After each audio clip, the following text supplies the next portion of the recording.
It's just a quick video to help you with selecting the right leg rope.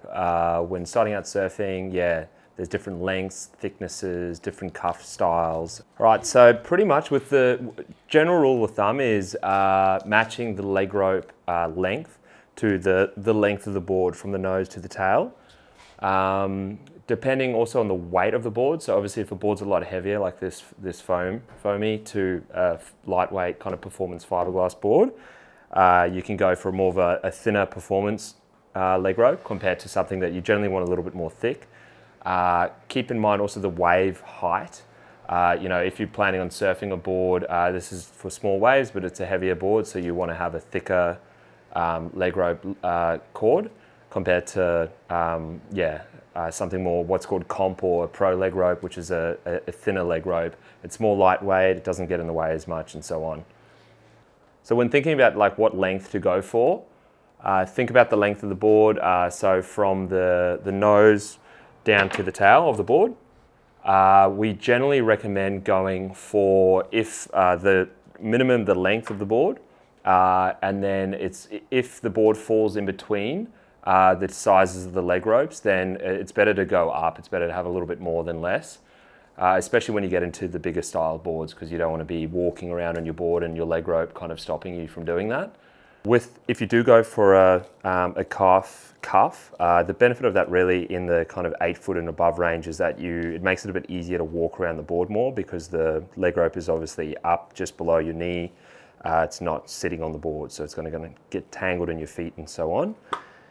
So kind of going down the range, so this is just a few examples. Obviously there's a range of different leg ropes. The key features to think about are, so the cuff.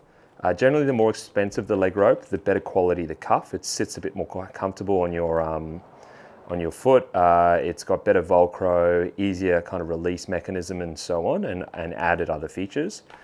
Other key features to think about is definitely the thickness of the leg rope.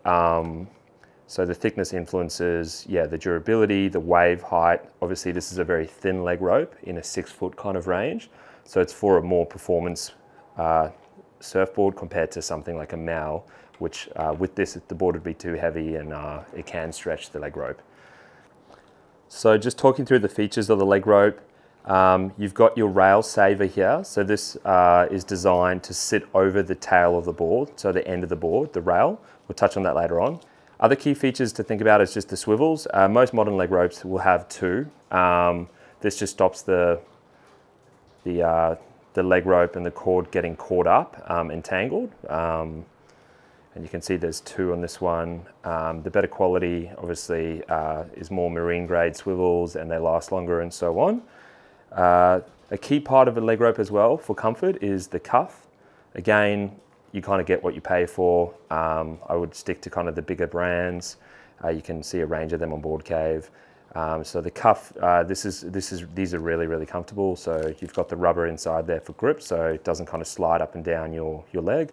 And then you've got your release here. This kind of sits up in the water. You can just release down and kind of like pull your leg rope off. So essentially you've got a 6 foot leg rope.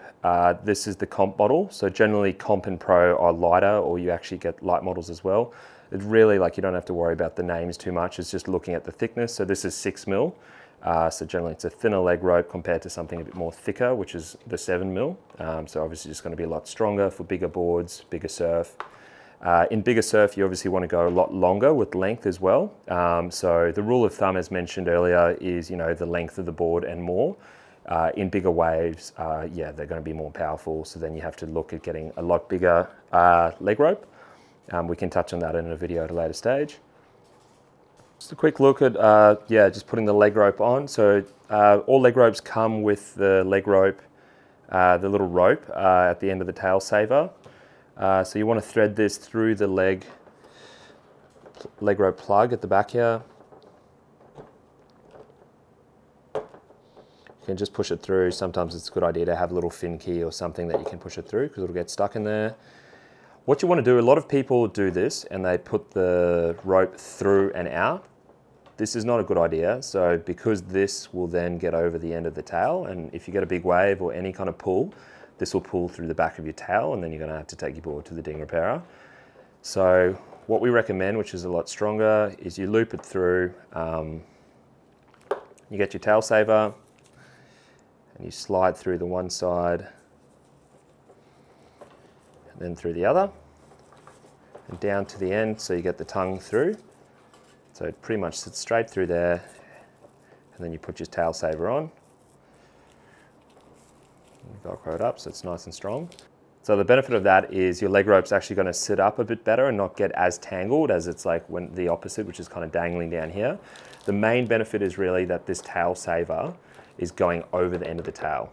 See this rope, you can actually shorten the rope. See how it's quite close to the end there? That's probably fine, but like I would probably over time shorten that a little bit. So you can cut that and just re-thread the end of the tail, just to ensure that this back tail saver, the rail saver, is going straight over the end of the board, just so you're not going to pull your leg rope through the tail of your board, through the foam. But all up, that's it. Pretty simple, and you're good to go.